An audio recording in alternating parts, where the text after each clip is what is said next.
जय माता दी दोस्तों। आज का प्रश्न है विद्या से संबंधित यानी ज्ञान से संबंधित प्रश्नों का उत्तर आज की वीडियो में बताई जाएगी।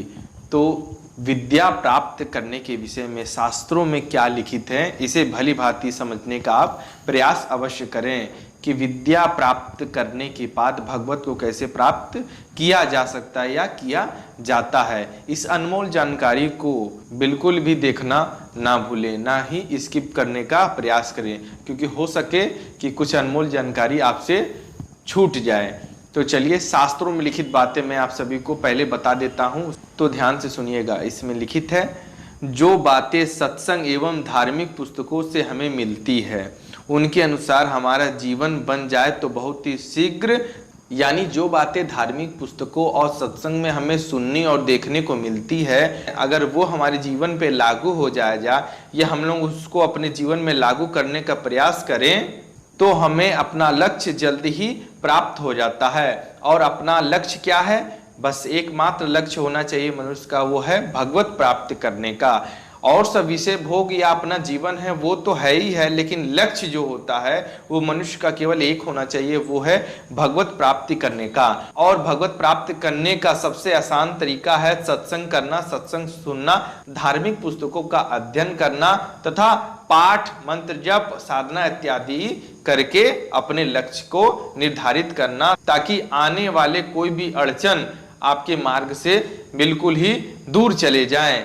क्योंकि जब आपका लक्ष्य एक होगा तो उसमें अड़चन आने का सवाल ही पैदा नहीं होता, क्योंकि जब आपका लक्ष्य एक होता है और वो भी लक्ष्य परमात्मा को प्राप्त करना होता है, तो संसार यानी ब्रह्मांड की कोई ऐसी बुरी शक्ति नहीं है जो आपका कुछ भी बिगाड़ ले।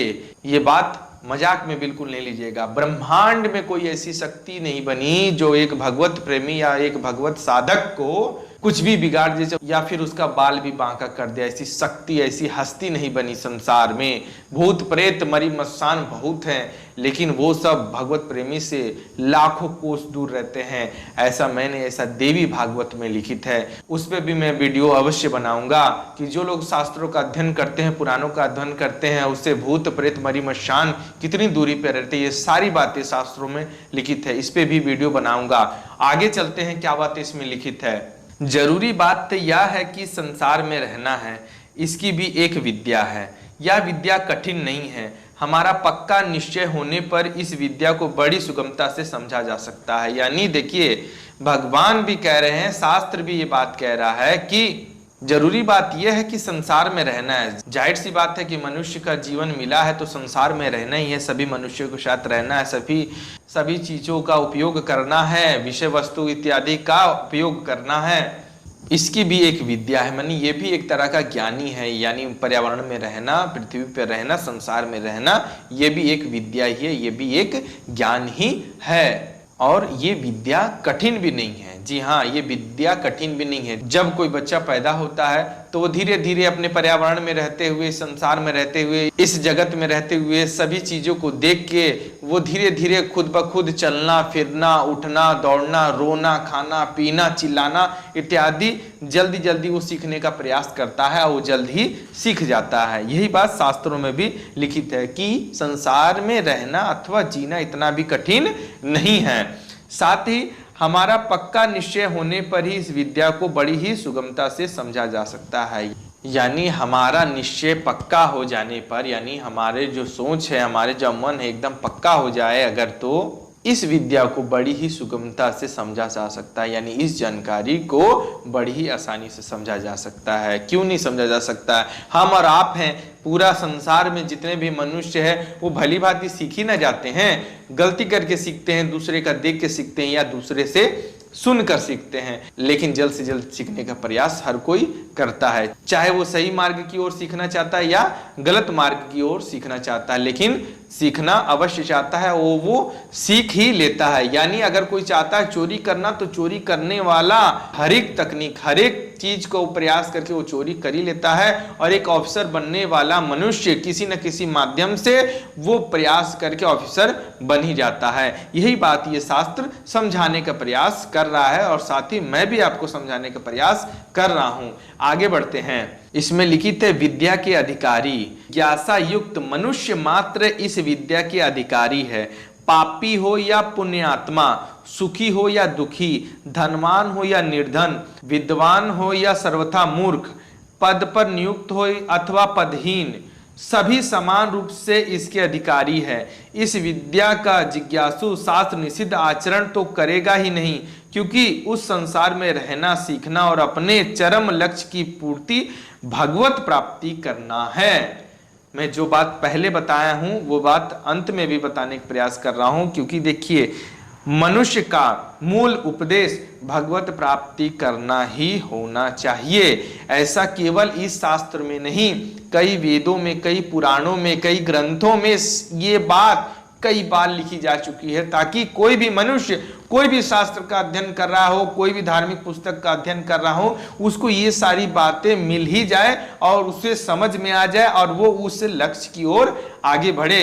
इसीलिए हर शास्त्रों में ये भगवत प्राप्ति करने वाली बात हमेशा सामने आई है, हमेशा लिखित हुई है। बहुत ही प्रेम से इसमें समझाया गया है कि जिज्ञासा युक्त मनुष्य मात्र ही इस विद्या का अधिकारी है। माने जिसके मन में जिज्ञासा यानी लालसा है कि भगवत प्राप्त करने की, वही मनुष्य मात्र इस विद्या के अधिकारी होते हैं। चाहे वो गरीब हो, चाहे धनी हो, चाहे वो बुद्धिमान हो या चाहे बुद्धिहीन हो, चाहे उसके पास बल हो चाहे निर्बल हो, चाहे उसकी सोच सही हो या गलत हो, यही ये शास्त्र बताना चाहते हैं।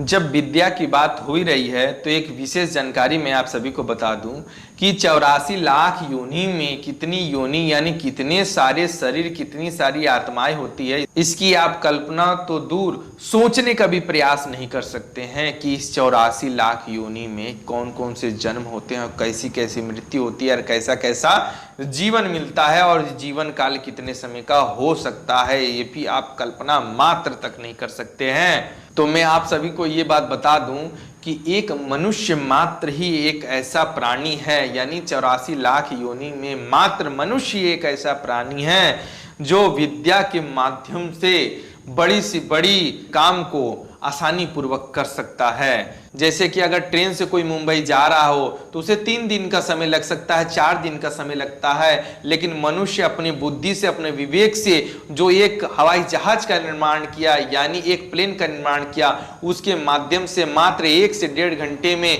या अधिकतम 2 घंटे में मुंबई पहुंचा जा सकता है। तो ये मनुष्य को ही केवल प्राप्त हुआ है, यानी मनुष्य योनि में ही इतनी सारी बुद्धियां प्राप्त हुई हैं। तभी जो है हम जो भी कार्य कर रहे हैं, आज ये कैमरा बन गया, ये लाइटें बन गई, ये सारी व्यवस्था बन गई, बिजली बन गई, इन्वर्टर बन गया, जनरेटर बन गया, ये सारे किसने बनाए? सब मनुष्य ने ही प्रयास कर करके बनाए। तो सोचिए मनुष्य की बुद्धि कितनी अधिक है, बस इसका सदुपयोग करना आपको आना चाहिए। हर शास्त्रों में, हर वेदों में, हर पुराणों में, हर ग्रंथों में मनुष्य हमेशा से ही मनुष्य को ही सर्वश्रेष्ठ कहा गया है। या तक कि ये भी कहा गया है कि ये मनुष्य शरीर देवी देवताओं को भी दुर्लभ है, यानी भगवान भी चाहते हैं कि हमें मनुष्य का शरीर मिले ताकि अपने मन मर्जी के मालिक हो, क्योंकि देवी देवता भले ही वो श्रेष्ठ होते हैं लेकिन उनका भी एक नियम होता है, वो अपने नियम के विरुद्ध कभी भी कार्य नहीं करते हैं। लेकिन एक मनुष्य है कि अभी मैं चाहता हूं तो सो सकता हूं, अभी मैं चाहता हूं तो किसी का मर्डर करके आ सकता हूं, अभी मैं चाहूं तो किसी का कोई संयोग करके आ सकता हूं, ये मान के चलिए। यानी मनुष्य चाहे तो तत्काल में जो भी डिसीजन ले सकता है वो ऐसा कर सकता है, उसके लिए आपको तत्काल में रोकने वाला कोई नहीं है। हाँ, मर्डर कर देंगे, बाद में जेल जाएंगे, वो बात अलग है, लेकिन आपने सोचा उसको मार डालना, आपने मार डाला। आपने अभी तत्काल सोच लिया हो कि वो भूखा है, उसको कुछ खिला देता हूं, उसका कुछ संयोग कर देता हूं, आपने तुरंत गया, भोजन पानी इत्यादि पैसे कुछ रुपए दे दिए, दान कर दिया और आप तत्काल आ गए ना, तत्काल किया, आपने सोचा वो कर दिया। इसलिए मनुष्य को ही हमेशा से सर्वश्रेष्ठ माना गया है। तो आप लोग से हमारी यही विनती रहती है कि मनुष्य का जीवन व्यस्त तो पूरी तरीके से हो चुका है, पूरी तरीके से मान के चलिए। मैं ये भी समझता हूं कि मनुष्य को सोने मात्र के लिए भी समय नहीं है, हर किसी के लिए नहीं। 50% लोगों को काम में इतनी व्यस्तता है कि उसे सोने का समय नहीं है। यानी जो 8 घंटे शास्त्रों में लिखित है, 8 घंटा नींद मनुष्य को कम से कम जरूरी होती है, वो 8 घंटा नींद भी मनुष्य को पर्याप्त नहीं हो पा रहा है। सब लोगों को नहीं कह रहा हूं, 50% लोगों को मैं ये बातें कह रहा हूं। तो ये मान के चलिए व्यस्तता है, मैं मान रहा हूं, लेकिन मान के चलिए अगर आप भगवत प्राप्ति के पथ पर चल रहे हो, चाहे चलने का प्रयास कर रहे हो, तो आपके लिए अति उत्तम रहेगा। मेरी तो आप लोग से यही हमेशा से अर्जी रही है, हमेशा से गुजारिश रही है, हमेशा से विनती रही है कि आप भी भगवत प्राप्ति की ओर अपना कदम अवश्य बढ़ाएं और साथ ही परमात्मा को पाने का प्रयास आप इसी जन्म में कर लीजिए। अगले जन्म को तो हर कोई बोल देता है कि पता नहीं जन्म होगा कि नहीं होगा, आगे कौन जानता है। अरे भाई, कभी शास्त्रों को तो पढ़ो, अध्ययन तो करो, तब पता चलेगा क्या होगा क्या नहीं होगा। बोलना बहुत आसान है। जैसे मान के चले कोई अपराधी होता है तो हर मनुष्य बोल देता है अरे इसको गोली मार दो, इसको फांसी कर दो। बोलना बहुत आसान होता है, करने दिया जाए कि जाओ तुम फांसी लगा दो, तुम मर्डर कर दो, भाग जाएगा वहां से तुरंत। तो किसी दूसरे के बहकावे में आने की जरूरत नहीं है कि दूसरे मनुष्य क्या कर रहे हैं क्या नहीं कर रहे हैं, इसे वो जानने की जरूरत नहीं है। आपका लक्ष्य क्या है, आपको जानकारी कितनी मिली है, आप किस पथ पर चलना चाहते हैं, ये जरूरी है। तो मेरा कहना यही है कि हर मनुष्य जो है भगवत प्राप्ति की ओर बढ़े, साथ ही सनातन धर्म को जाने और साथ ही देवी देवताओं की सेवा अवश्य करे, ताकि मरने के उपरांत मोक्ष की प्राप्ति हो। और ना मोक्ष की प्राप्ति हो तो कम से कम जिस भी देवी देवता की आप आराधना करते हो, तो कम से कम उनके धाम तो अवश्य चल जाएं। स्वर्ग से भी सुंदर होता है देवी देवताओं का धाम। अगर आपने भगवान के धाम के दर्शन कर लिए तो स्वर्ग तो किसी और का नहीं है, क्योंकि जहां साक्षात देवी देवता रहते हैं वो स्वर्ग से भी सुंदर होता है। तो ज्यादा बात नहीं बढ़ाते हुए मैं इस वीडियो को यहीं तक सीमित रखता हूं। अगर जानकारी पसंद आई हो तो चैनल को सब्सक्राइब जरूर करिएगा। धन्यवाद। जय माता दी।